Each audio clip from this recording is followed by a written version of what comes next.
जय हिंद दोस्तों, आपका हार्दिक स्वागत है आपके अपने YouTube चैनल COP24 में। तो आज मैं आपको बताने वाला हूं कि न्यू पेंशन स्कीम के अंतर्गत आने वाले कर्मचारी यदि 2024 में वॉलंटरी रिटायरमेंट का प्लान बना रहे हैं या फिर वो नौकरी से रिजाइन देना चाहते हैं या फिर उनके विभाग द्वारा उन्हें रिमूव फ्रॉम सर्विस कर दिया गया है या नौकरी से निकाल दिया गया है, तो ऐसे कर्मचारियों को एनपीएस की पेंशन कैसे मिलेगी उसके बारे में हम जानने वाले हैं। तो आगे बढ़ने से पहले हमारे चैनल को लाइक एवं सब्सक्राइब जरूर कर लें। तो चलिए स्टार्ट करते हैं।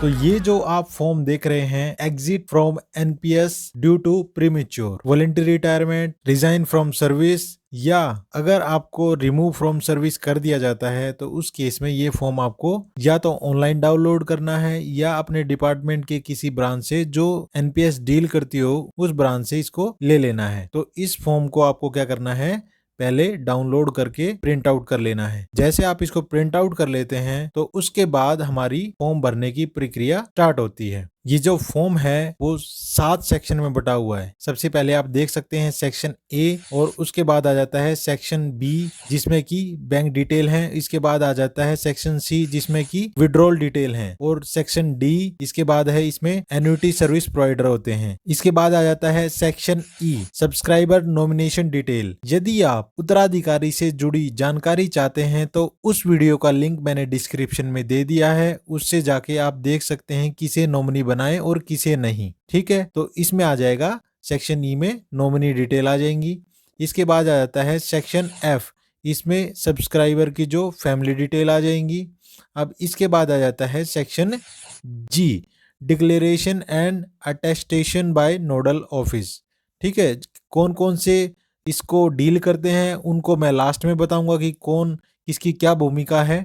ठीक है, तो अब लास्ट में क्या होता है, कंप्लीट विड्रॉल के ही केस में भरा जाएगा, अदरवाइज नहीं भरा जाएगा। एक जो फॉर्म भरने की प्रक्रिया है सेक्शन ए से लेके सेक्शन ई तक हम इसको भरने वाले हैं।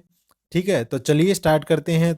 तो सबसे पहले मैं आपको बताना चाहूंगा कि जो ये फॉर्म देख रहे हैं उसे आपको ब्लैक इंक पेन से भरना है, अदरवाइज कॉम्पिटेंट अथॉरिटी द्वारा इसे रिजेक्ट कर दिया जाएगा। हम इस फॉर्म को स्टेप बाय स्टेप भरने वाले हैं, तो चलिए स्टार्ट करते हैं। तो सबसे पहले क्लेम आईडी दी हुई है, तो क्लेम आईडी इंडिविजुअल को नहीं भरनी है। जब ये फॉर्म ऑनलाइन जनरेट हो जाता है, जो अथॉरिटी इसे जनरेट करती है उसके द्वारा क्लेम आईडी भी जनरेट की जाती है। इसके बाद आता है एक्नॉलेजमेंट, ये भी इंडिविजुअल को नहीं भरना है। ये एज ए रजिस्ट्रेशन नंबर आप इसे देख सकते हैं, तो ये भी आपको नहीं भरना है। इसके बाद आता है जो इंडिविजुअल का फर्स्ट स्टेप होता है कार्रवाई करने का। इसके बाद इसमें दिया हुआ है आई, इसमें आपको अपना नाम लिख देना है, और इसके बाद ये देख सकते हैं कि यहाँ पे hereby apply for the payment of the accumulated pension wealth in my NPS tier 1 account as per the relevant provisions of the PFRD regulations 2015। इसका मतलब है कि आप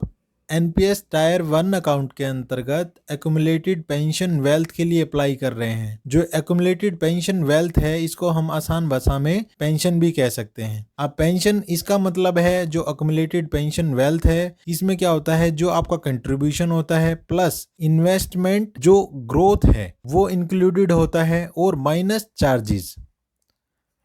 चार्जेस कि कितने आपके चार्जेस हैं। चार्जेस से तात्पर्य है कि जो एएसपी होता है एन्युटी सर्विस प्रोवाइडर, अगर उसके बारे में आप जानना चाहते हैं तो मैंने उस वीडियो का लिंक डिस्क्रिप्शन में दे दिया है। इसे एन्युटी सर्विस प्रोवाइडर कहते हैं। ये क्या करता है, आपकी पेंशन बनाता है। तो पेंशन बनाने के वो चार्ज लेगा ही, तो इसलिए वो चार्ज को माइनस किया जाता है, तभी आपकी पेंशन बनती है। तो नॉर्मल भाषा में एक्यूमुलेटेड पेंशन वेल्थ को हम पेंशन कह सकते हैं। अब टायर 2 अकाउंट उन्हीं का होता है जिनका टायर 1 अकाउंट होता है। जो टायर 1 अकाउंट है वो आप 1000 से इसे स्टार्ट कर सकते हैं। अब मान लीजिए अब आप क्या है इसे एग्जिट कर रहे हैं, मतलब आप वॉलंटरी जा रहे हैं या और भी जो रीजन है जिनसे आप एग्जिट करना चाहते हैं। तो अगर आपने टायर 2 अकाउंट भी खुलवा रखा है, टायर 2 अकाउंट भी आपने क्या करवा रखा है, ओपन करवा रखा है। टायर 2 अकाउंट की ये खासियत होती है कि आप इसमें कभी भी पैसा निकाल सकते हैं और कितना भी इसमें डाल सकते हैं। ठीक है, तो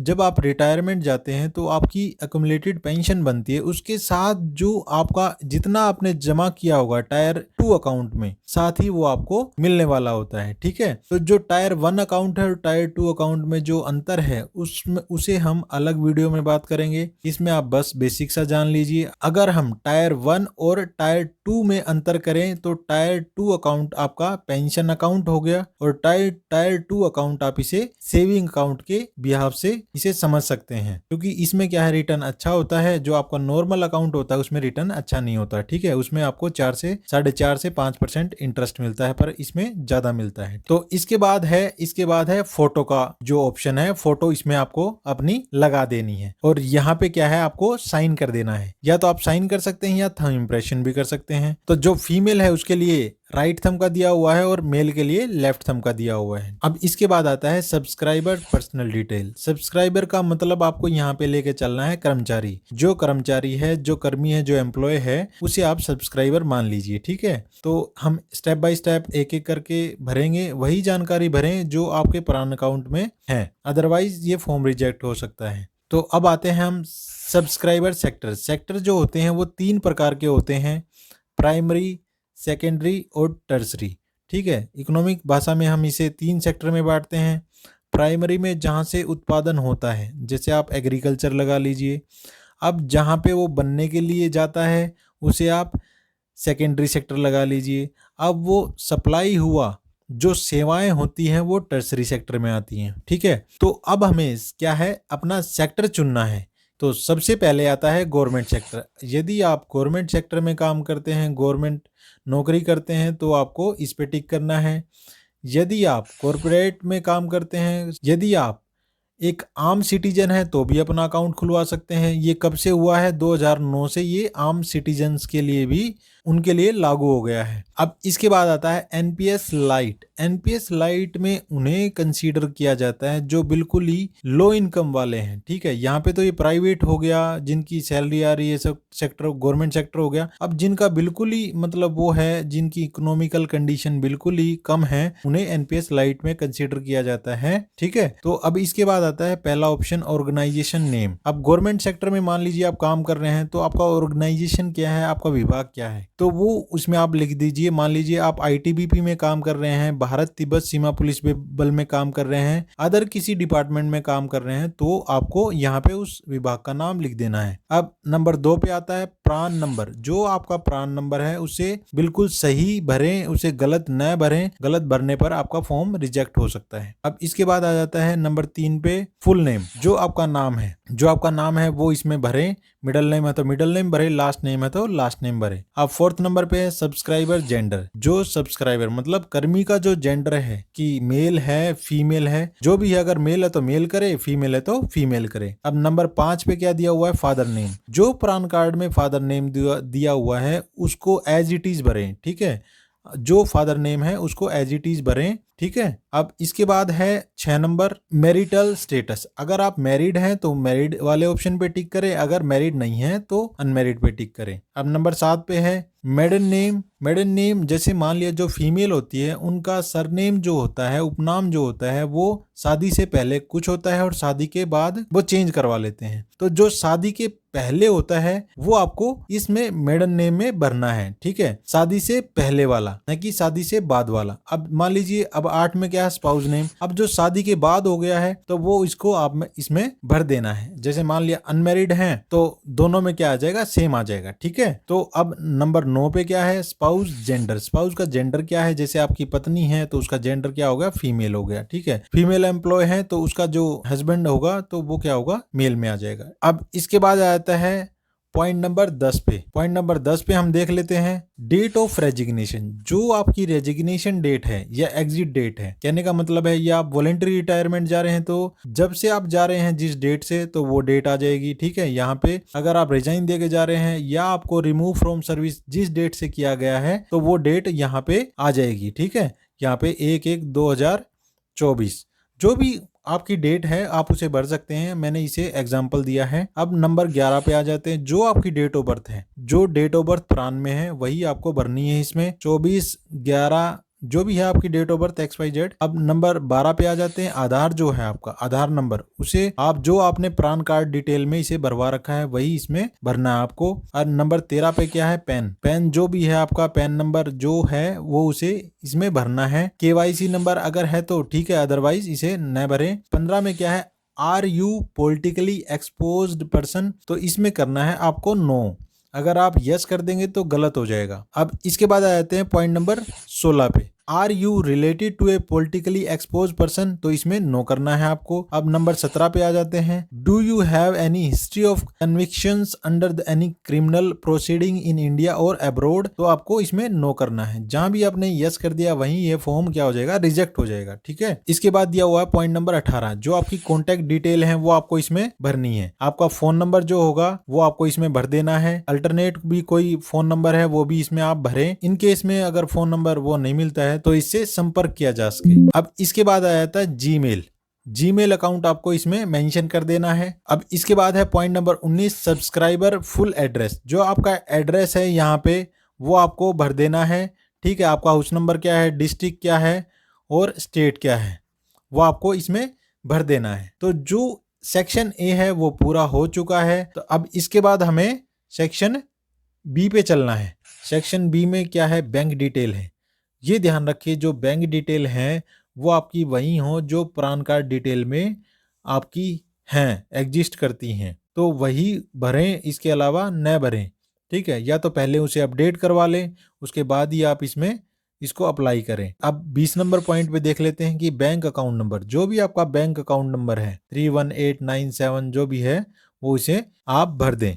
अब इसके बाद है नेक्स्ट 21, बैंक नेम आपका क्या है, SBI है ना, UTI है, जो भी है आप इसमें वो भर दें। अब नेक्स्ट क्या है 22 पे, जो ब्रांच है, ब्रांच कौन सी, कुछ भी हो सकती है, नयागंज और कुछ भी, आप जो भी ब्रांच है आपकी है ना वो उसमें आपको भर देनी है। और जो पॉइंट नंबर 23 पे क्या है, IFSC कोड जो आपका है 016689 जो भी है वो आपको इसमें IFSC कोड भर देना है। मैंडेटरी है, ये यहाँ पे भी लिखा हुआ है कि जो स्टार दिए वो मैंडेटरी हैं। और इसमें क्या लिखा हुआ है, हैशटैग में दिया हुआ है। आप यहाँ देख सकते हैं कि जो bank detail, bank account number है, इसमें हैशटैग में क्या दिया हुआ है, should be the same where the last salary credit. Account number वही होना चाहिए जो आप जैसे नौकरी से छोड़ के जा रहे हैं तो अकाउंट नंबर भी वही मेंशन करेंगे जो आपकी, जिसमें आपकी सैलरी आ रही थी, लास्ट सैलरी जो क्रेडिट हुई है वही अकाउंट नंबर लिखेंगे। अदरवाइज अगर मान लिया आप चेंज करवा लेते हैं अकाउंट नंबर तो वो मान्य नहीं होगा। ठीक है, ये आपको विशेष ध्यान रखना है। अब इसके बाद आ जाते हैं हम सेक्शन सी पे। सेक्शन सी में क्या दिया हुआ है, सेक्शन सी में देख लेते हैं, बिफोर अटेनिंग सुपरनेशन और अटेनिंग 60 और 65 ईयर ऑफ एज, 60 साल से और 65 साल से या सुपरनेशन जाते हैं उससे पहले के केस में है। अब पॉइंट नंबर ए में देख लेते हैं। इसमें कह रहे हैं would you like to withdrawal full amount का इसमें रूल क्या है कि अगर 2.5 लाख से आपके कम पैसे जमा हैं तो आप सारा का सारा विड्रॉल कर सकते हैं।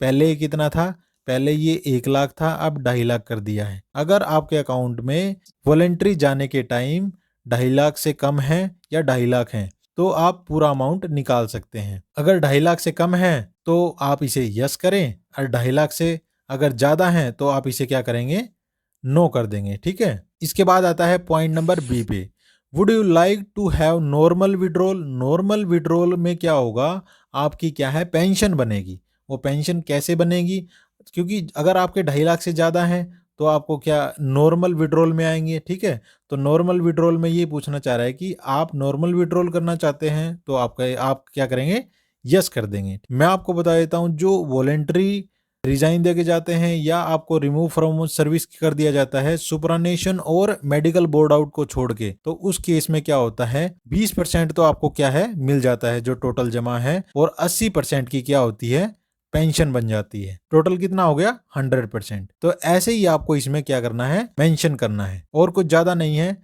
अब चलते हैं नेक्स्ट पॉइंट पे। अब नेक्स्ट है सेक्शन डी। सेक्शन डी में क्या दिया हुआ है, पहले ये देख लेते हैं, note to be filled in case of complete withdrawal. Complete withdrawal का कंसेप्ट मैंने आपको बता ही दिया है। जो कंप्लीट विड्रॉल है, अगर 2.5 लाख से कम है या 2.5 लाख है तो वो कंप्लीट विड्रॉल कहलाता है। तो अगर 2.5 लाख से कम है तो ये सेक्शन आपको नहीं भरना है। अब आता है इसमें क्या दिया हुआ है, सिलेक्ट एन्युटी सर्विस प्रोवाइडर। अगर आप पेंशन के बारे में जानना चाहते हैं कि आपका जो पैसा है वो कैसे पेंशन बनेगी, उसकी कितनी आपको पेंशन मिलेगी, तो उस वीडियो का जो लिंक है मैंने डिस्क्रिप्शन में दे दिया है, उसे आप जाके देख सकते हैं। उसमें मैंने इसको जो ये एन्युटी सर्विस प्रोवाइडर बोलते हैं इनको, ठीक है, ESP एन्युटी सर्विस प्रोवाइडर, तो क्या है ये इसके बारे में भी मैंने पूरा बताया है कि आप कैसे इनको सिलेक्ट कर सकते हैं और कैसे आपकी कितने रुपए की पेंशन बनेगी और कितनी बनेगी, मासिक कितनी बनेगी, एनुअली कितनी बनेगी, वो सारा मैंने बताया है, तो उसे भी आप चेक कर सकते हैं। तो ये एन्युटी सर्विस प्रोवाइडर हैं, कितने हैं टोटल, ये हैं 15, और ये पहले कितने थे, 7 थे। अब गवर्नमेंट ने इनकी संख्या है बढ़ा दी है, अब ये कितने हो गए हैं, 15 हो गए हैं। अब नेक्स्ट पॉइंट पे चलते हैं हम। अब नेक्स्ट पॉइंट क्या है, सिलेक्ट एन्युटी स्कीम। ये इंपॉर्टेंट है, यहाँ पे अगर आपने गलती कर दी तो हो सकता है आपके बच्चों को या आपकी पत्नी को वो पेंशन ना मिले, ठीक है। तो यहाँ पे आपको थोड़ा सा ध्यान देना है बस, और कुछ ज्यादा नहीं है। फर्स्ट टिक इसमें दिया हुआ है एनओटी फॉर लाइफ। अगर कर्मचारी ये ऑप्शन चुन लेता है तो क्या होगा, केवल और केवल जो उसकी पेंशन होगी उसके जिंदा रहने तक ही उसे मिलती रहेगी। अगर मान लीजिए वो एक्सपायर हो जाता है तो उस केस में क्या होगा, उसके ना ही तो उसे उसके बच्चों को मिलेगी, ना ही उसकी पत्नी को मिलेगी। तो ये ऑप्शन कदापि ना चुने। अब नेक्स्ट ऑप्शन है annuity for life with return of purchase price on death. मान लीजिए इंडिविजुअल है और उसकी पत्नी है। अब क्या है, इंडिविजुअल एक्सपायर हो गया है, तो जब इंडिविजुअल एक्सपायर हो गया है तो क्या होगी, जो टोटल अमाउंट होगा, जितनी उन्होंने एन्युटी का मतलब है जितना पैसा उन्होंने पेंशन के लिए दिया है, मतलब 80% उन्होंने दिया है तो उसी की तो पेंशन बननी है। तो वो क्या होगा, जितना पैसा उन्होंने एन्युटी खरीदी है 80% की, तो वो क्या होगी, ये टोटल की टोटल 100% क्या मिल जाएगी, पत्नी को मिल जाएगी, ठीक है, वाइफ को मिल जाएगी पूरी की पूरी। ये ऑप्शन आप सिलेक्ट करते हैं। तो अब नेक्स्ट में क्या है, नेक्स्ट में क्या है, annuity payable for life with 100% annuity payable to spouse on death of annuitant. Annuitant का मतलब यहाँ पे क्या है, कर्मचारी, जो कर्मचारी है उसके केस में है। तो इसके इसमें क्या है, नंबर 3 वाले में ये भी थोड़ा ध्यान रखने, इसमें क्या है, इंडिविजुअल है प्लस वाइफ है, ठीक है।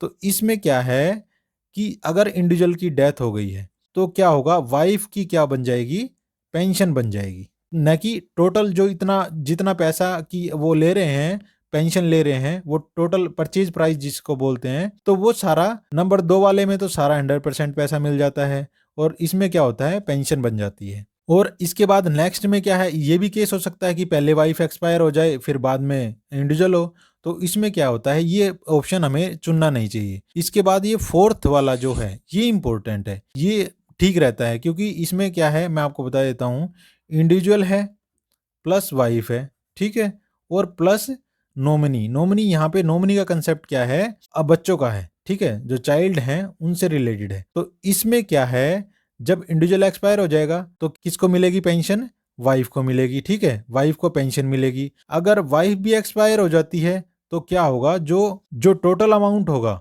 जो टोटल अमाउंट होगा वो किसको मिल जाएगा, बच्चों को मिल जाएगा। यहाँ पे इन जो 3 केस मैंने आपको बताए इसमें कहीं भी नहीं है बच्चों का जिक्र, तो इसमें क्या करना है आपको, ये हमेशा ही 4th वाला ऑप्शन टिक करना है। अगर यहाँ पे आपने गलती कर दी तो हो सकता है कि आपके बच्चों को ना मिले और ना ही आपकी पत्नी को वो पेंशन मिले। इसके बाद है एनपीएस फैमिली इनकम ऑप्शन। अब इसमें क्या होता है, इंडिविजुअल जो है ड्यूटी के दौरान ही एक्सपायर हो जाता है तो उसे फैमिली पेंशन मिलती है, मतलब वो एनपीएस के केस में नहीं रहता है, तो उसे क्या है, वो ओल्ड पेंशन मिलनी स्टार्ट हो जाती है। अदर वाला ऑप्शन का अगर कोई ऐसा अदर कोई केस आता है जो इन केस से हटके है तो वो उस केस में हम देखते हैं। अब ये देखना है आपको, please tick one of the below option as per your choice. तो इसमें आपको देखना है कि आपको जो पेंशन लेनी है वो मासिक लेनी है, क्वार्टरली लेनी है, हाफ ईयरली लेनी है। अगर आप मासिक लेना चाह रहे हैं तो इस पे मंथली पे टिक करें, क्वार्टरली लेना चाह रहे हैं तो इस पे टिक करें, अगर हाफ ईयरली लेना चाह रहे हैं तो इस पे टिक करें। ठीक है, तो आपको एक ही ऑप्शन सिलेक्ट करना है, न कि सारे। और फिर यहाँ पे जो दिया हुआ है signature oblique thumb impression, signature भी कर सकते हैं या थंब इम्प्रेशन भी जो आपका है वो आप इसमें कर सकते हैं। और इसके बाद आ जाता है जो डेट, इसमें कौन सी डेट, किस डेट को आप ये फॉर्म अप्लाई कर रहे हैं, तो मैं 1/1/2024 कर देता हूं। ठीक है, तो इस केस में आपको ये डेट भर देनी है। अब स्टार में क्या दिया हुआ है इसको भी चेक कर लेते हैं। अगर अंगूठा लगाते हैं तो फीमेल के केस में राइट थंब लगेगा और मेल के केस में क्या होगा, लेफ्ट थंब लगेगा। ठीक है, मैं आशा करता हूं कि इतना अभी तक आपको समझ में आ गया है। अगर नहीं आ रहा है, कोई भी बात समझ में नहीं आ रही है, तो आप उसे कमेंट बॉक्स में लिख सकते हैं, मैं उसका प्रॉपर जवाब दूंगा। अब नेक्स्ट पे चलते हैं। अब आता है सब्सक्राइबर नॉमिनेशन डिटेल। अब इसमें क्या है कि जो नॉमिनी है मैंने नॉमिनी के बारे में पूरा बताया है कि आप मैक्सिमम 3 नॉमिनी डिक्लेयर कर सकते हैं, तो उसका वीडियो आप देख सकते हैं, मैंने डिस्क्रिप्शन में उसका लिंक दे दिया है। तो आप क्या कर सकते हैं, अब नॉमिनी है, अब यहाँ पे क्या आ जाएगा, आप राइट साइड में देखेंगे, पहले तो उस नॉमिनी का नाम लिख देंगे, पर ये ध्यान रखिए ये दिया हुआ है only in case of minor, only in case of minor. अगर वो 18 साल से कम का है तो वो क्या हो जाएगा, माइनर में आ जाएगा ना। उसमें यहाँ पे उसका नाम लिख देंगे, जैसे संदीप मैं इसमें लिख देता हूँ। ठीक है, मान लीजिए आपका कोई छोटा बेटा है, उसका नाम संदीप है, तो आप उसे लिख सकते हैं। मान लीजिए कि अगर वॉलेंटरी रिटायरमेंट अभी जाते हैं, 20 साल की उम्र में ही चले जाते हैं, अगर आपके कोई बच्चे नहीं है तो आप इसे छोड़ भी सकते हैं, या क्योंकि अगर आप और किसी को मेंशन करेंगे तो क्या होगा, वो मेजर होगा न कि माइनर होगा, मतलब छोटा होगा न कि बड़ा होगा। अगर आपके बच्चे हैं तो आप हो सकता है आपने उनको नॉमिनी बनाया हो, अगर नॉमिनी बनाया है तो एक कॉलम आप जरूर भरें। तो आपने नाम लिख दिया, अब रिलेशन क्या है आपका, रिलेशन भाई सन है, और परसेंटेज मान लीजिए आपने दिया है इसको 25%। ठीक है, 25% इसको दे दिया है।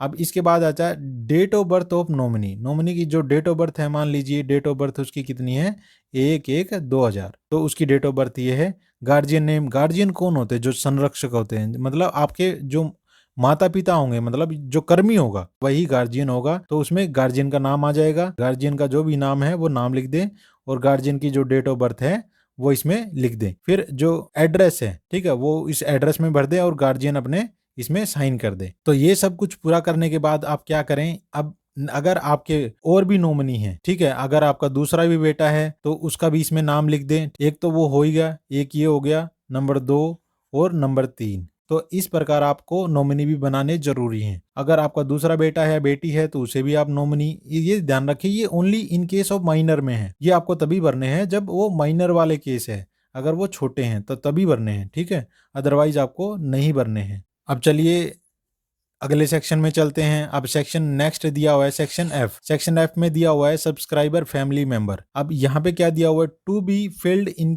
Case subscriber has selected joint life policy. Joint life policy, suppose करो उसकी शादी हो रखी है, एक टाइप से वही है ज्वाइंट लाइफ पॉलिसी। सिंगल वाले फर्स्ट वाले ऑप्शन में आपने देखा होगा कि वो जो इंडिविजुअल है, वो अगर मान लीजिए उसके घर में कोई नहीं है तो वो क्या ज्वाइंट लाइफ पॉलिसी के कंसीडर नहीं होगा। तो वो किस में आएगा, वो एन्युटी फॉर लाइफ वाले फर्स्ट वाले ऑप्शन में उसको कंसीडर किया जाता है। परंतु यहाँ पे क्या है, उसकी नॉमिनी भी है, सब कुछ है, उनके घर परिवार ठीक है, तो वो ज्वाइंट लाइफ में आ जाएगा। तो यहाँ पे क्या करना है, यहाँ पे स्पाउस का नाम, अगर आपकी पत्नी है उसका नाम देना है, जो उसका नाम है वो दे देना है। यहाँ पे आधार कार्ड आ जाएगा, यहाँ पे पेन, और यहाँ पे डेट ऑफ बर्थ आ जाएगी। फिर आपके माता पिता हैं उनका भी दे देना है डिटेल, और ये डिपेंडेंट में फादर हैं, ये उनका दे देना है। अब इसके बाद जो बच्चे हैं आपके, उनका भी इसमें डिटेल दे देनी है। अगर मान लीजिए 3 बच्चों से ज्यादा है, ये नोट में यही लिखा हुआ है, अगर 3 बच्चों से ज्यादा है तो उसके लिए अलग से सीट ऐड कर ले, इसमें अलग से सीट इसमें ऐड कर लें तभी आगे बढ़े। ठीक है ना। और ये भी कह रखा है कि जो स्टार दिए वो मैंडेटरी हैं। इतना आप समझ ही गए हैं बिल्कुल। अब इसके बाद चलते हैं लास्ट जो सेक्शन दिया हुआ है, section G, declaration and attestation by nodal office. अब ये क्या करना है, to be filled oblique attested by DDO. ये भरना डीडीओ क्या करेगा, इसको अटेस्टेड करेगा। अब डीडीओ का काम है, इसमें आपका काम नहीं है। अब मैं आपको बताता हूं कि आपको भरना क्या है। यहाँ पे आप भर दीजिए जो आपका नाम है, श्री, ठीक है, सोनू, जो भी हमने नाम भरा था शुरू में, तो यहाँ पे अपना नाम भर देना आपको। ठीक है, ये वही है कि भाई मैंने जो जानकारी दी है वो एक्चुअल में ठीक है, ठीक है, वो इन बिहाफ ऑफ डीडीओ, ठीक है ना। डीडीओ यहाँ पे फिर क्या करेगा, डीडीओ की यहाँ पे स्टैंप लग जाएगी, यहाँ पे क्या लग जाएगी, स्टैंप लग जाएगी, और यहाँ पे वो सिग्नेचर करेगा, न कि यहाँ पे स्टैंप के ऊपर सिग्नेचर करेगा, यहाँ पे वो सिग्नेचर करेगा अपने, ठीक है ना। यहाँ पे नहीं करेगा, स्टैंप की जगह स्टैंप लगेगी और साइन की जगह साइन होंगे, ठीक है। अगर डीडीओ को रजिस्ट्रेशन नंबर है तो वो भर देगा। हमारे यहाँ पे डिपार्टमेंट में क्या है, पहले डीडीओ के पास आएगा, फिर नोडल अफसर के पास जाएगा, फिर पीओ के पास जाएगा, फिर एनएसडीएल में जाएगा, फिर कहीं जाके ये प्रोसेस फाइनल होता है। तो इसमें ही फिर जो पीओ होगा, जो पे एंड अकाउंट ऑफिस, इसमें जाता है, फिर वो अपने यहाँ पे क्या है, रबर स्टैंप मारता है। स्टैंप मारने के बाद यहाँ पे अपने साइन करता है। इसमें आपका कोई काम नहीं है, ठीक है। सेक्शन कौन से में, जी में आपका कहीं साइन वाइन नहीं है। अब इसके बाद आ जाते हैं ये लास्ट वाले में, इसमें to be filled in case of complete withdrawal. ये आपको तभी भरना है जब आप कंप्लीट विड्रॉल कर रहे हैं। कंप्लीट विड्रॉल का मतलब मैंने आपको बता ही दिया है कि 2.5 लाख से कम है या 2.5 लाख है, तो उसी केस में आपको इसमें भरना है। यहाँ पे अपना, जैसे अगर मान लीजिए 2.5 लाख से कम है तो आप इसमें भर दीजिए। यहाँ पे आपका फादर नेम आ जाएगा, ठीक है, यहाँ पे फादर नेम आ जाएगा, एंड अबाउट इतना जो भी है, कितने साल के हैं आप, ठीक है, जो आप 20 साल 30 साल जो भी हैं वो आप इसमें कहाँ पे रहते हैं, ठीक है। यहाँ पे क्या आ जाएगा, एड्रेस आ जाएगा। तो एड्रेस भरने के बाद, ठीक है, जो आगे की डिटेल है, अब पॉइंट नंबर 1 में दिया हुआ है that I am a subscriber of national and holding, जो आपका प्रान नंबर है, ठीक है, जो आपका प्रान नंबर है वो आपको इसमें भर देना है। और नंबर 2 पे क्या है, the since the total amount receive by me as the benefit receive upon exit from is, जो टोटल आपका अमाउंट है वो इसमें आपको भर देना है, ठीक है। तो इस प्रकार आपको ये भर लेना है। और यहाँ पे क्या आ जाएगा, डेट, ठीक है, जो आप भर रहे हैं, आज की डेट है तो आज वही आपको इसमें भर देना। और यहाँ पे क्या करने हैं, साइन कर देने हैं। ये साइन करने के बाद आप क्या करेंगे, यहाँ पे देखिए नोट पे क्या लिखा हुआ है, इन केस ऑफ फीमेल, अगर थंब इम्प्रेशन वही दिया हुआ है, अगर थंब इम्प्रेशन करते हैं तो फीमेल का राइट में होगा और मेल का लेफ्ट का होगा। इस प्रकार ये आपने भर लेने हैं। अब इसमें क्या है, 2.5 लाख से कम है तो ये इसमें, क्योंकि वो था 2.5 लाख से अबो का, ठीक है ना। तो ये अगर मान लीजिए वो 2.5 लाख से कम है तो भी तो डीडीओ इसको वेरीफाई करेगा, ठीक है ना। तो डीडीओ इसमें क्या स्टैंप लग जाएगी, है ना। और यहाँ पे क्या हो जाएंगे, साइन हो जाएंगे। यहाँ पे अगर रजिस्ट्रेशन नंबर है तो वो हो जाएगा। यहाँ पे पीओ की स्टैंप हो जाएगी। क्यों, आपको नहीं करवाना है कुछ भी, ये आपके द्वारा कुछ भी नहीं भरा जाना है, बस साइन हो गए आपके उसमें। और इसके द्वारा ये बस जो अथॉरिटी हैं वही इसको फिलअप करेंगी, ये आपका काम नहीं है। अब इसके बाद आ जाता है डिक्लेरेशन। डिक्लेरेशन में क्या दिया हुआ है, डिक्लेरेशन में यही दिया हुआ है कि मैंने जो जानकारी दी है वो बिल्कुल करेक्ट है। किसी प्रकार का भी कोई लॉस होता है, डिले होता है, तो उसके लिए मैं स्वयं जिम्मेदार रहूंगा। परटेनिंग टू, मान लिया कि बैंक अकाउंट से की जो जानकारी है अगर वो गलत होती है तो उसके लिए मैं स्वयं जिम्मेदार रहूंगा। तो इस प्रकार का इसमें लिख रखा है। और यहाँ पे क्या डेट भर देंगे जो आप जिस डेट को फॉर्म भर रहे हैं, और यहाँ पे साइन आ जाएंगे। इतना आपने कर देना है। अब इसके बाद आता है next, declaration by the proposer. Proposer कौन है, प्रपोजर वही है जो कर्मी है, जो इंडिविजुअल है, जो वॉलेंट्री जा रहा है या रिजाइन दे के जा रहा है, कोई भी है तो वो प्रपोजर है। Not to be filled in case of complete withdrawal, ये ध्यान रखना है आपको। अगर कंप्लीट विड्रॉल कर रहे हैं तो उस केस में आपको क्या करना है, ये जो पोर्शन है कंप्लीट विड्रॉल में भरा नहीं जाएगा, ये ध्यान रख। अब इसमें क्या है, इसमें दिया हुआ है सिग्नेचर ऑफ विटनेस। जो विटनेस होगा, आप किसी भी विटनेस बना सकते हैं, उसमें इसके सिग्नेचर हो जाएंगे। और इसमें इंडिविजुअल के साइन होंगे, ठीक है, इसमें इंडिविजुअल के साइन होंगे, ना कि विटनेस के साइन होंगे, ठीक है, ये ध्यान रखना आपको। और यहाँ पे क्या हो जाएगी, फोटो आ जाएगी। फोटो जो इंडिविजुअल की फोटो है, कर्मचारी की फोटो है, वो इसमें आ जाएगी। और यहाँ पे ध्यान रखें, यहाँ पे जो एड्रेस आएगा वो किसका आएगा, विटनेस का आएगा, है ना, विटनेस का एड्रेस आएगा इसमें।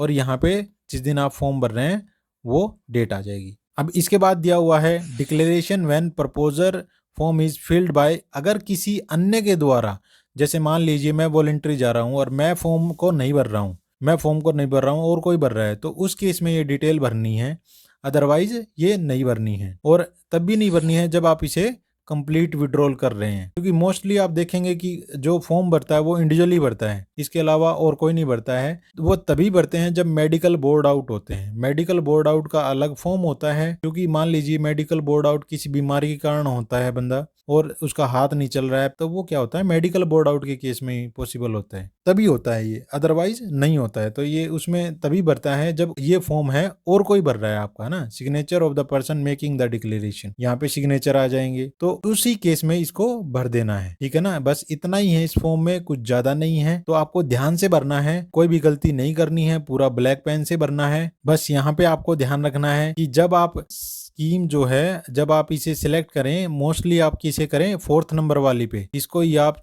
सिलेक्ट करें, अदरवाइज क्योंकि नहीं तो हो सकता है आपकी पत्नी को ना मिले, आपके बच्चों को ना मिले वो पैसे का लाभ। और जो ये एन्युटी सर्विस प्रोवाइडर हैं, इसका भी आप लेखा जोखा देखें। लेखा जोखा मतलब इसका आप जो अकाउंट से रिलेटेड रिकॉर्ड है उसको चेक करें कि कौन सी अच्छी कंपनी है जो हमें अच्छा रिटर्न दे सकती है, तो तभी आप उसको सिलेक्ट करें। इनमें से किसी एक को सिलेक्ट करें तभी, अदरवाइज ना करें। या आप आदित्य बिरला को कर लें या HDFC या इंडिया फर्स्ट लाइफ को कर लें, तो इस प्रकार किसी को भी आप सिलेक्ट कर सकते हैं। एक को सिलेक्ट करना है आपको, ठीक है ना, ज्यादा को नहीं करना है। तो इस प्रकार आप देख सकते हैं कि जो फॉर्म है वो हमने भर लिया है। तो आप इसको बड़ी सावधानी के साथ, बड़े आसानी से आप इसे भर सकते हैं। और बस आपको बस इतना ध्यान रखना है कि जो आप एन्युटी स्कीम सिलेक्ट कर रहे हैं उसमें 4th नंबर ही करें, ताकि आपकी पत्नी को और आपके बच्चों को उसका लाभ मिल सके। अब इसके बाद आ जाते हैं हम कि जो इस फॉर्म के साथ जो डॉक्यूमेंट अटैच होने हैं, जो डॉक्यूमेंट लगने हैं, उसके बारे में हम जान लेते हैं, ताकि जो हमारा केस है वन टाइम में ही सेटल हो जाए और हमारी जो NPS की पेंशन है वो एक बार में ही आपको मिलनी स्टार्ट हो जाए। बार बार में वो केस रिटर्न ना हो, कॉम्पिटेंट अथॉरिटी द्वारा उसे बार बार में रिटर्न ना किया जाए। जो डॉक्यूमेंट रिक्वायर हैं वो जरूर आप उसे अटैच करें। और ये ध्यान रखिए कम से कम 4 सेट में तैयार करें, और ब्लैक पेन से तैयार करना है, ब्लैक पेन से आपको इसको भरना है। तो अब हम देख लेते हैं कि रिजाइन, डिसमिसल, रिमूवल और कंपलसरी एंड वॉलेंट्री रिटायरमेंट के केस में क्या क्या डॉक्यूमेंट आपको अटैच करने हैं उस फॉर्म के साथ, जो अभी तक मैंने आपको बताया है। तो सबसे पहले आ जाता है कि जो फॉर्म है वो आपको इंग्लिश में भरना है और ब्लॉक लेटर में भरना है, और साथ ही आपको क्या है ब्लैक इंक पेन से भरना है, अदरवाइज ये रिजेक्ट हो जाएगा। और इसके बाद आता है पैन कार्ड की कॉपी, जो कि आपको ओरिजिनल अटैच करनी है, ठीक है, ये मैंडेटरी है, विशेष ध्यान रखें। यदि आपके पास पैन कार्ड की कॉपी नहीं है तो आप क्या करेंगे, एक ड्यूली नोटराइज्ड एफिडेविट फॉर्म के साथ अटैच करेंगे और उसमें रीजन लिखेंगे कि किस कारण से आप पैन कार्ड अटैच नहीं कर सके। अब इसके बाद है कैंसिल चेक, जो कि ओरिजिनल आपको अटैच करना है। यदि आपके पास वो नहीं है तो पासबुक का जो फर्स्ट पेज होता है उसकी कॉपी करके आप उसे अटैच कर सकते हैं। इसके बाद नेक्स्ट है मैंडेट फॉर्म, आपको क्या है DDO से स्टैंप और साइन करवा के आपको इसके साथ अटैच करना है।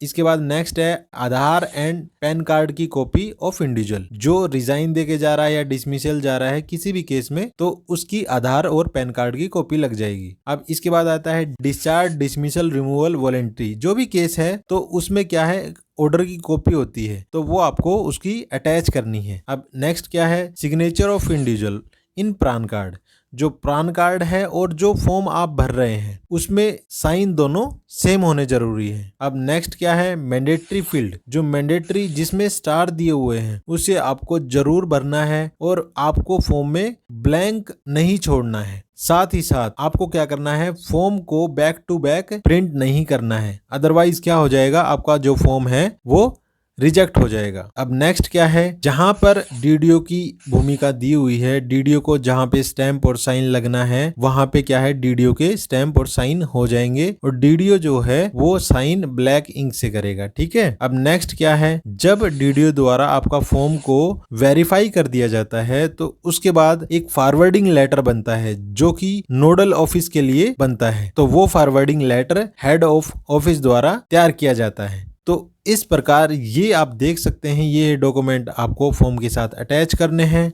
तो मैं आशा करता हूं अभी तक जो मैंने आपको बताया वो आपको अच्छी तरह से समझ में आ गया है। किसी प्रकार की अगर आपको प्रॉब्लम है, किसी प्रकार का अगर क्वेश्चन है तो उसे आप कमेंट बॉक्स में लिख सकते हैं। So please like and subscribe our channel, ताकि इसी प्रकार की इंफॉर्मेटिव वीडियो मैं आप तक पहुंचाता रहूं। बहुत बहुत धन्यवाद। जय हिंद, जय भारत।